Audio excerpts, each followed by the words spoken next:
of light, come into me, show me what I need to see.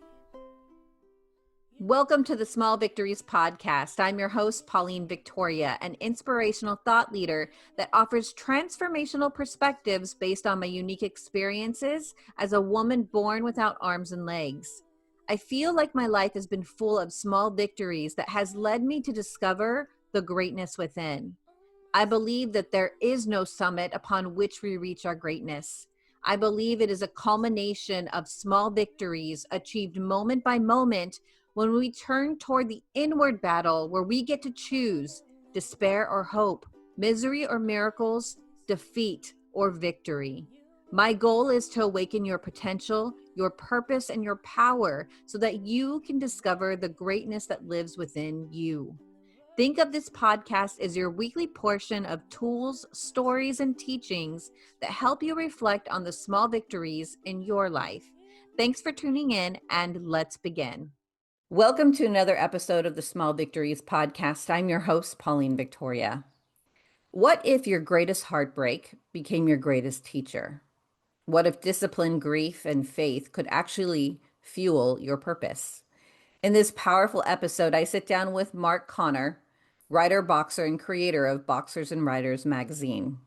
Mark's new book, It's About Time, is more than a tribute to his late father. It's a call to stop chasing perfection and start living with purpose, presence, and bold action. We'll talk about how boxing taught him to fight for hope, how grief became a gateway to gratitude, and why it's our sacred responsibility to share the insights we've earned. If you ever hesitated to take action on your calling because you felt too broken, too imperfect, or too late, this episode will remind you that champions are made in the comeback, not the comfort zone. Mark, thanks for coming to the show. How are you doing? Great to see you. Thank you for having me.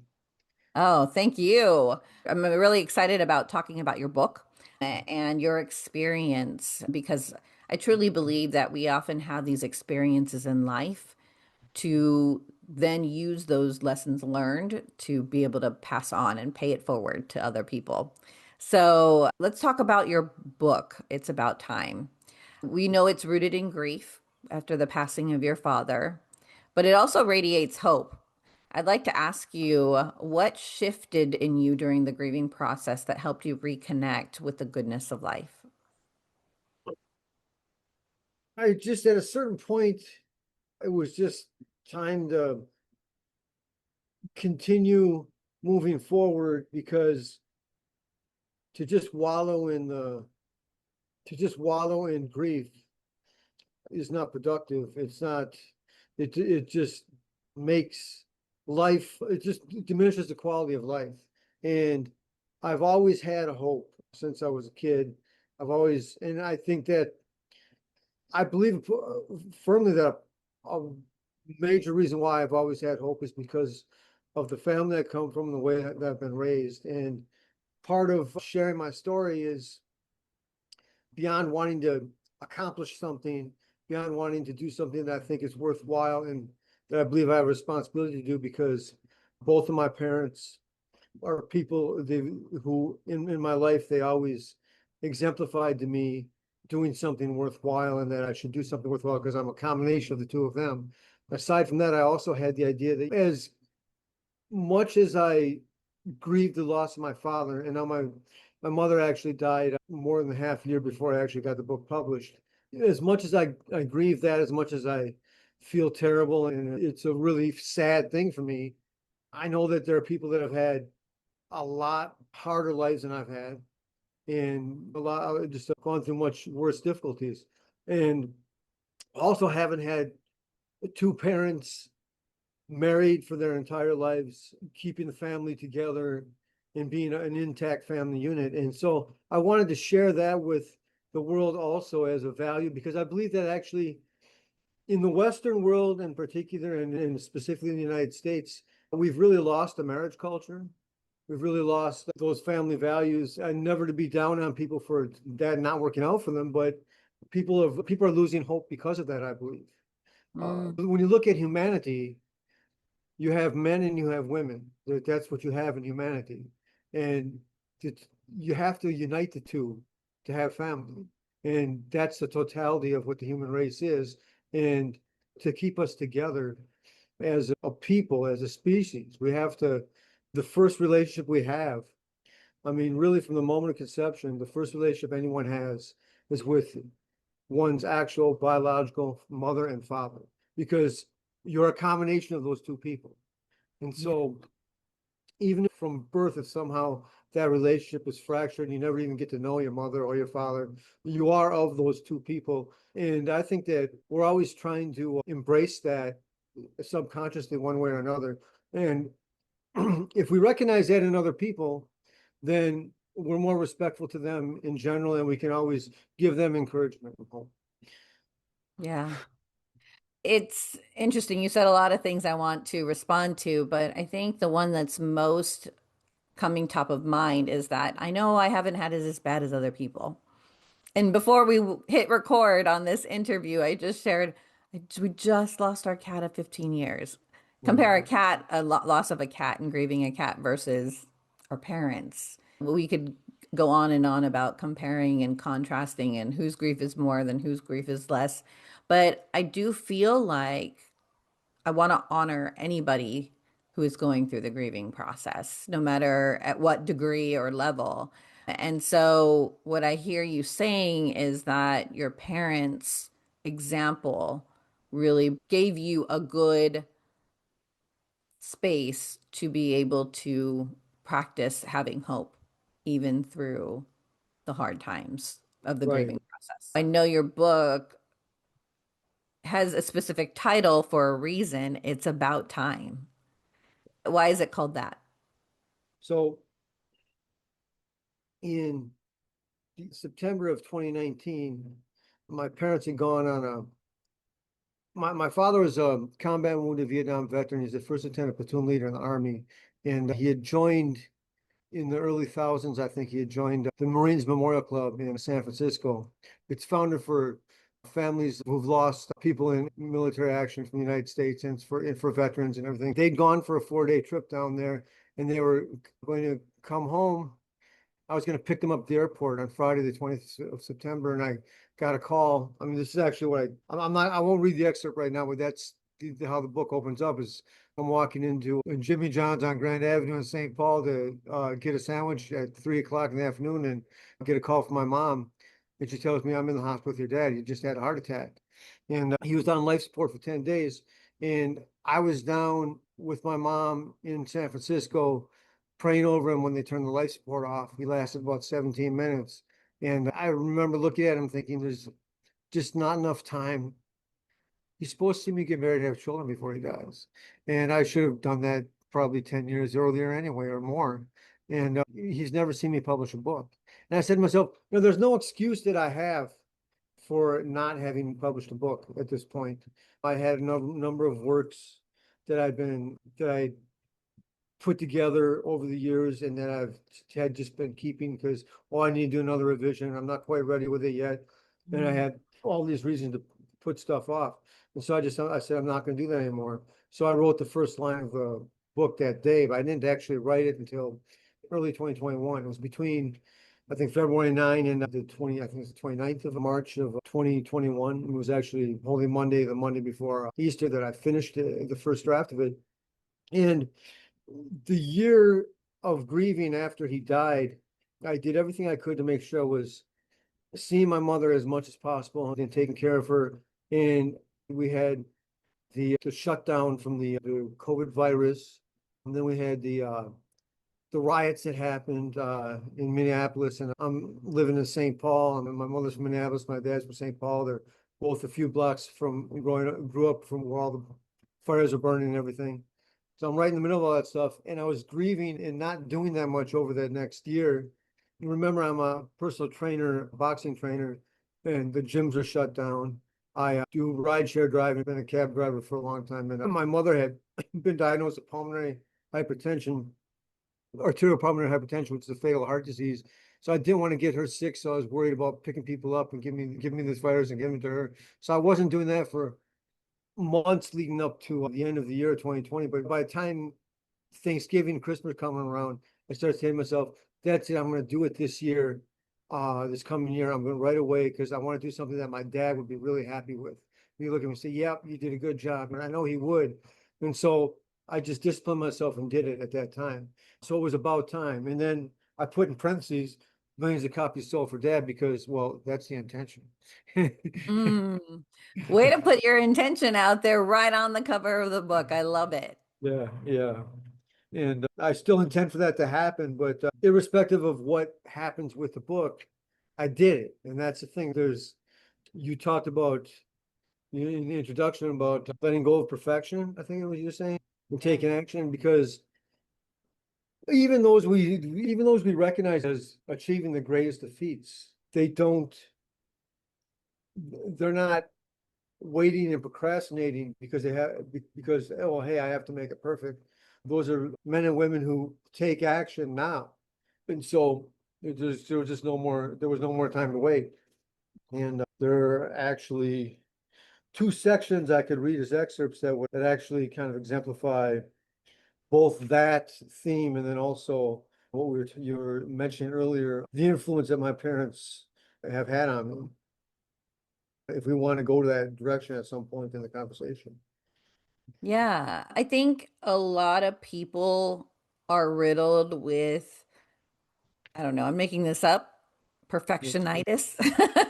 Yeah, I know I am. I relate to you in the sense of like, I wrote a book over a decade ago and it sat on my Google Drive for like 12 years. uh-huh, And finally, I just realized because I kept saying to myself, there's something missing. There's something missing. It's not good enough. I need to figure out what's missing before I can publish it. And what I realized was that thought wasn't about the book, it was a reflection of my own internal belief and doubt on myself. Because I've right, always fought with this idea of I'm not good enough, something's missing. And right, that can ripple out to everything that we do. Because how you do one thing is how you do everything. And so I realized I'm like, you know what? I'm just going to put the book out there. I can do a second revised vision if I need to do that. And yeah, so I think that there are a lot of people who struggle with that perfectionism or and that aspiration as if they're going to be quote unquote ready at some point in their life. So yeah, if you want to read an excerpt about that, that would be great from your book.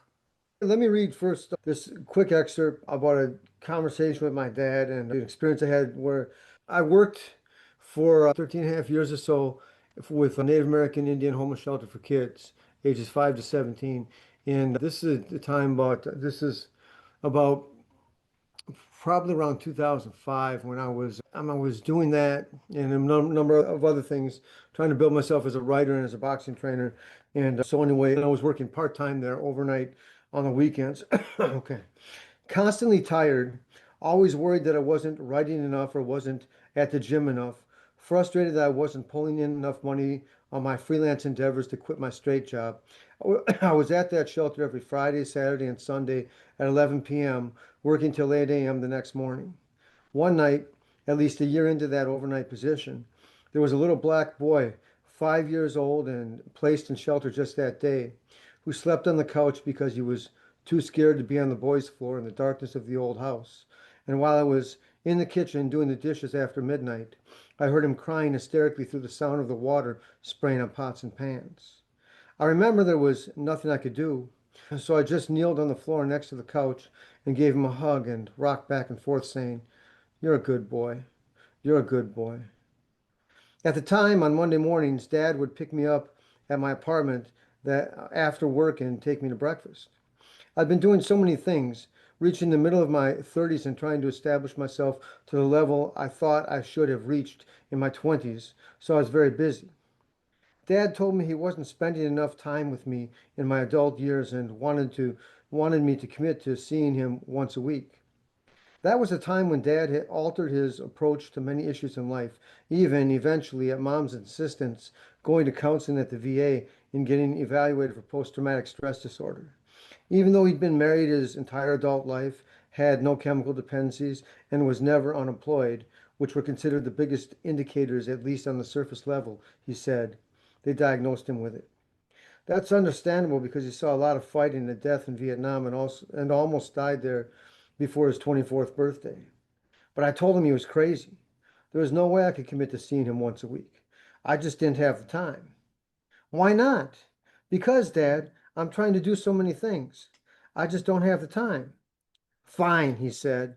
I guess he can come spend time with me at my funeral. That hit me hard. I committed to his request, and we had breakfast together once a week for the last 15 years of his life. That's the best decision I ever made. Anyway, he picked me up Monday morning after the weekend I'd worked when I had to comfort that 5-year-old boy alone at the shelter. He said hi, and we sat for a moment as I told him about it, and I just couldn't help it. I started to cry a little. It was good to be with my dad. I always knew who he was and that he was always in my life and I was always his son. I never had any confusion about who I was or to whose family I belonged. So that little story, that little section of the book, that is really indicative of how lucky I am to have had both my parents my entire life. And there I was over 30 years old, and there's my dad comforting me. And I remember the conversation I had with him. He said, "Boy, he said, are you okay? This really is shaking you up." And I was just thinking about that poor boy. When I was 5 years old, I can remember at the time when I was 5 years old, my brother and I shared a room. But if one of us had a bad dream, woke up or something, just cried, "Mommy," my mom would come from across the hall. And when I knew my dad was in that bedroom too, and would comfort us and everything. And this poor kid had no idea where either of his parents were at that point in time. And I came back the next week, and he wasn't there because when a child that young would come into shelter, the case managers would do everything possible to get the child placed with someone where he'd have some kind of stability and not be a shelter with a bunch, there'd be five boys aged 5 to 17 and five girls aged 5 to 17 in this. It was a temporary emergency shelter. So that's indicative of the influence that my parents had on me and just basically stabilizing my life. Yeah. And well, Yeah. and what you said to him, I just don't have the time. As if time masters us. And I remember listening to someone who was shifting my mindset about time and that we often victimize ourselves to time. Like I don't, if there were only more than 24 hours in the day, I don't have enough time. There's not enough hours in the day. Those are the things that we naturally say to ourselves. But the reality of it is we master time. We create time to spend breakfast once a week with our parents or loved one or pick your choice. Or maybe it's yourself even. Right. And it's thank you for sharing that. What struck me as you were reading, the story is great, first of all. I don't want to dismiss that. But you're an amazing writer, but you're also a boxer. Yeah. So it's like you don't look at Oscar de la Hoya or Holyfield or Tyson and you're like, man, they could be amazing authors. So Yeah. it's almost like it doesn't fit in the same box. Boxing, writing. Were you always a writer and boxing is something you added to your Oh, passion, or was there something about boxing that also fueled your writing? well, I think I talked a lot for one thing. And I like to tell people, I like to tell people what happened and to tell what did this guy, that guy, what are the stories. When I was in third grade, I remember, so when I was 7 years old, I think when Star Wars came out, so the original one, so I saw that, my mother actually let me see that movie 10 times. And I used to act it out with a friend of mine from across the street. And I remember my brother was always into film as growing up, and he was always into, I mean, at one point he aspired to be a filmmaker. He ended up becoming a lawyer instead. But this whole idea, the story about George Lucas and how he made his fortune doing that and everything, I kind of had this idea at that time of being an actor, and I had this idea maybe I would write a story, write a movie sometime. And so I remember I wrote a story in third grade that my teacher really liked a lot. So that was a time I thought maybe I kind of had some kind of a ability to tell a story and everything. But I didn't really think of myself as a writer until I was 16 at St. Thomas Academy is the name of the school that I went to. It was all boys, and it was military. We had JOTC, and so everyone's had kind of a tough kind of attitude there. And this English teacher junior year, Frank Blankley, it was a class called Writers and Writing, and he had us write a descriptive piece. We had to write a descriptive paper just about some place that we knew very well and everything. And I wrote about when I was 14 years old, I had already gotten my own key to the boxing gym because I made the National Junior Olympics, and so my coach trusted me enough to open and close the gym. And I wrote about having taken the bus to the gym and getting there early and opening up when there was no one there. And I described it. I described what it all looked like. I described what the neighborhood looked like. I described what the gloves and the equipment felt like when I opened up the equipment locker and the smell of the sweat and that kind of stuff. And the teacher, he'd been kind of getting on our case a week or two before about how we're not working hard enough. And then he had read the papers and he says, "Gentlemen, I'm really impressed with everyone and there's some really great stuff. I'm going to read some excerpts of a couple of different assignments." And he read mine. And he didn't say anyone's name, but everyone knew it was me because I was the only one there who was a boxer. And that started to make me actually think maybe I could actually go to college. And it made me think maybe I could actually be a writer. Maybe being a writer but I still want to be a boxer. But I didn't want to let go of that. I thought that's something I could do other than being a professional athlete. And another thing that was kind of inspirational at the time is that we were reading the Nick Adams stories by Ernest Hemingway. And, I'd found out in that class that Hemingway had been an ambulance driver in World War One and stuff like that. And he was doing these kind of manly things, these kind of macho things. So it kind of made me think, oh, it's okay to be a writer because it's not, I don't have to be some passive wimp. And that kind of pushed me along those lines. And then the other thing about boxing and writing is there are a few writers out there who dabbled in boxing a little bit. As I understand it, Louis L'Amour, the Western writer, was a professor telling me that he was a boxer and that he would travel from town to town. He'd stay in a flop house and write, and he didn't believe in writer's block, so he'd go to the boxing gym and pound on the heavy bag every time he couldn't write until he could get his mind right and go back to writing. And like even the popular author who died a few years ago, Charles Bukowski, was a boxer for a little while. And there are a couple of guys in boxing like Jose Torres, who was the light heavyweight champion of the world. He was trained by Cus D'Amato, who trained him and Floyd Patterson before he ended up getting Mike Tyson out of a juvenile detention center and training him. Jose Torres, he became a journalist after boxing. And then Eddie Futch, who is the trainer he trained the guy the great trainer that's known now as Freddie Roach. Eddie Futch is known to be he's somewhat of a poet, and he was kind of a real scholar of Shakespeare, I guess. But you don't hear much about that, and because I guess when people are boxing, people see their boxing, they concentrate on boxing and everything. But so I think that there's a little bit of a literary tendency among boxers, but generally speaking, they're not guys that are necessarily that academic. You normally wouldn't think, oh, that guy's a boxer, he's going to be a writer too. Yeah, it's very unsuspecting. Yeah. I do want to ask you, was there anything from your boxing experience, which was a huge part of your life, that fueled your writing? I write about boxing, and I've got my unpublished fiction is kind of based. I mean, I have some autobiographical experiences that I write about and stuff of that nature. So honestly, I think a great literary accomplishment of the 20th century and it's a cinematic accomplishment, is the franchise series by Sylvester Stallone of the Rocky series. And that whole thing, there's a story in that. There's so much, it's an epic kind of drama that goes on it goes on for 6 episodes. I think actually Sylvester Stallone wrote the Rocky Yeah, men. well, he wrote all of them. And it's like, I mean, what an amazing thing. And so I don't know how many amateur fights he had. I believe he was an amateur boxer to some degree or another. He dabbled in boxing one way or another. I don't know how much competition in which he was involved, but Yeah. he was involved with some. But the excerpt I wanted to show you was the end of chapter 1. And this kind of gives you more of an answer to the question of coming up with the title, It's About Time, and what does it mean, and what's the whole point and everything, and the whole theme of letting go of perfection and just getting her done.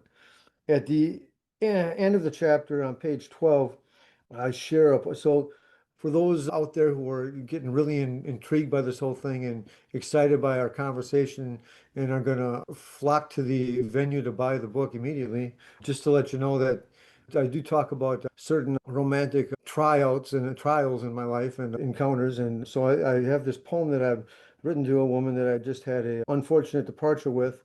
And then I go into a narration right at the end of the chapter. So this poem's called Life So Simple, which was written on March 31st of 2019. As if to pray, you start today in meditation on your bicycle wheel, the separate spokes united in the center. You want me to be blunt, you say. I want to be direct, but fear I'll frighten you away. The final action is the original intention. This statement is authentically true, not just my invention. My responsibility is to you a comfort for my rest, a respect in my behavior, helping you to be your best. You can push me away, invite me to stay, or walk with me today, but we met for a reason, to teach each other and learn. Such a fact comes not from acts, but is a grace we did not earn. Demons distract, demons lie, and demons discourage us from our destiny till we die. Friends encourage, friends assist, and friends persist with love on which we rely. Your guardian angel already talked to mine. Together they have watched us share laughter and argue to the point of crying. They're sent by God who really does exist and is not a tyrant or a terrorist. Rather, he is love, family, life, held in common at the core. You and I, specific spokes united in the center, spinning round from place to place, and nothing more. There were some other poems I put together qualifying for appropriate inclusion in this book. I've always held myself, of course, to the highest of standards, never believing any of these poems ready for an attempt at publication, so I never tried, which is why I so embarrassingly titled the story, It's About Time. Dad challenged me once, as far back, I believe, as 2012, asking me why by the age of 40 I hadn't published at least one book. If I really was a writer, as I asserted myself to be, I should have been able to publish at least 5 novels or other books by then. I told him to lay off, that there were legitimate reasons for current incompletion, and that literary success was on its way. But that was all an excuse. The real reason was a lie in my heart that my work is going to be great. I just needed time to concentrate, which is always delayed right now for the job or the friend in trouble or another excuse, which justified not trying. The truth is, I was scared, so I never dared. If this book, which can fall flat in its face, is never presented to the public, I'll never know if you, the reader, recognize my talent. If it does, in fact, fall flat in its face, at least metaphorically, I fall flat on mine. However, so what? It's about time. Oh, it's so beautiful. You know? I want to ask you one final question as we close this interview and our time together. Okay. We're all in the ring of life. And we all have ideas or callings put on our heart that maybe some people are annoyed by because it won't leave them alone. It seemed like when you were younger, you had a knowing that you had this talent and skill for writing to be able to touch people's hearts through the words. What would you say to someone who feels like it's too late for them?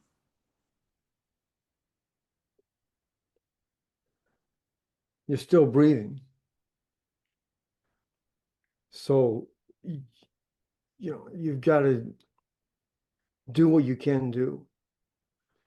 Just take one step towards where you want to get to, because that's the only possibility. You might not get there, but at least you've taken a step towards it, so you're on your way.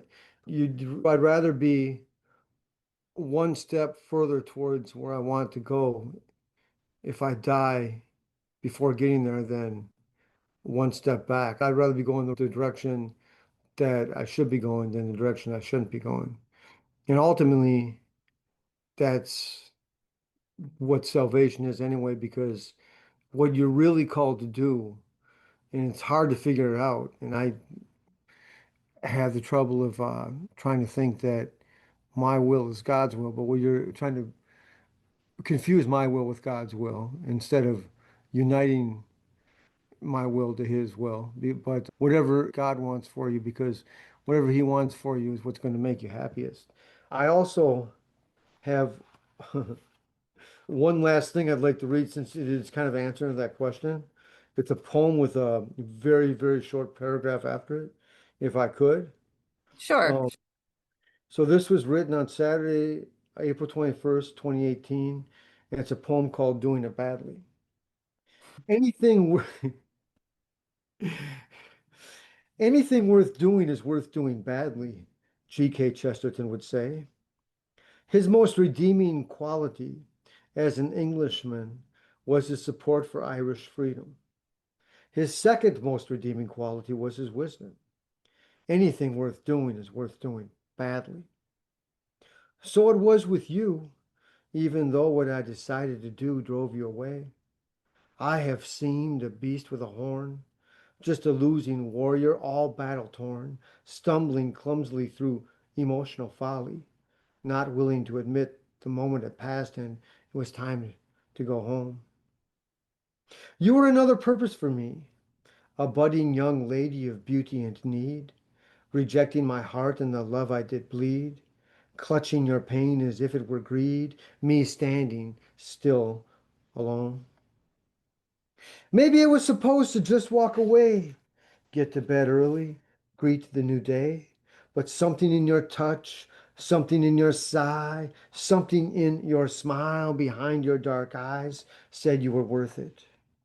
Yes, it is true, both for me and for you. Anything worth doing is worth doing badly. Doing it badly is a great concept from G.K. Chesterton. It is so true.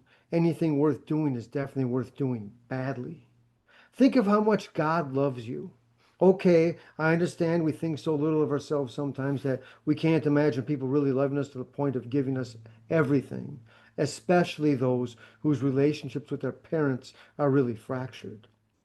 My heart grieves for those who don't have loving, sacrificing parents like I do. I understand then if you struggle believing the creator of the universe loves you with that sacrificial love. He does, though, which is why it's so worthwhile loving him. God gave you, the individual that you are, the sun you see in the morning and the moon at night. Whatever your troubles, be they a yearning for alcohol, a sexual selfishness, or anger and frustration, it's worthwhile to engage that battle for the love of God. You are so imperfect, like everyone else, that you will inevitably fail at loving God. But a perfect father accepts a child's love at the child's capacity, not his own. So go ahead, love God badly. It's the only way you can. That's so beautiful. Thank you for bringing this interview to a close with that beautiful poem and those words of wisdom. I think this idea of perfection, it's a losing battle. That is a fight I don't want to get in the ring with. But I do want to encourage the listener. If you've been waiting for a sign to stop perfecting and start living, this is it. Mark's story reminds us that grief doesn't end the story, it deepens it. That the ring of life may knock us down, but discipline, faith, and the courage to keep showing up is what makes us champions. You don't need to be polished to be powerful. You just need to step in it with heart. Like Mark, you can turn pain into purpose and faith into forward motion. Your story matters, your insights matter, and your life, yes, even the messy parts, is worth living badly, boldly, and victoriously. Until next time, be blessed. Angel of light, come into me. Show me what I need to see. You are my pathway into the night. Lead me from shadows to light. You smile on my small victory, on my small victory.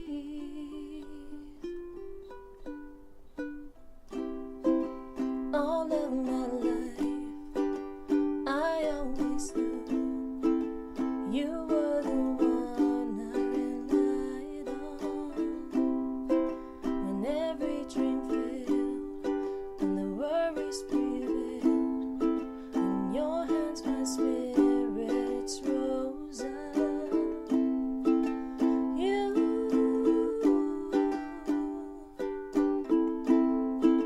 smiled on my small victories, on my small victories.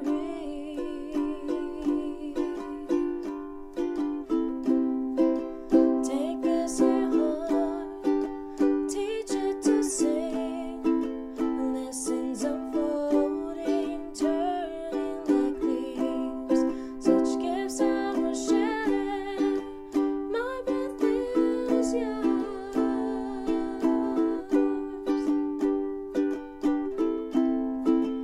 You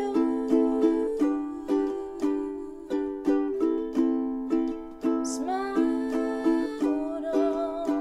on my small victories, on my small victories.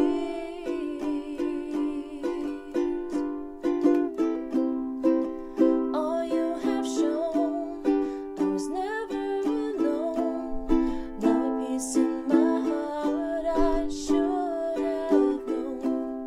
From the start you were always right next to me. This I will hold, these small victories. This I will hold, these small victories. This I will hold, these small victories.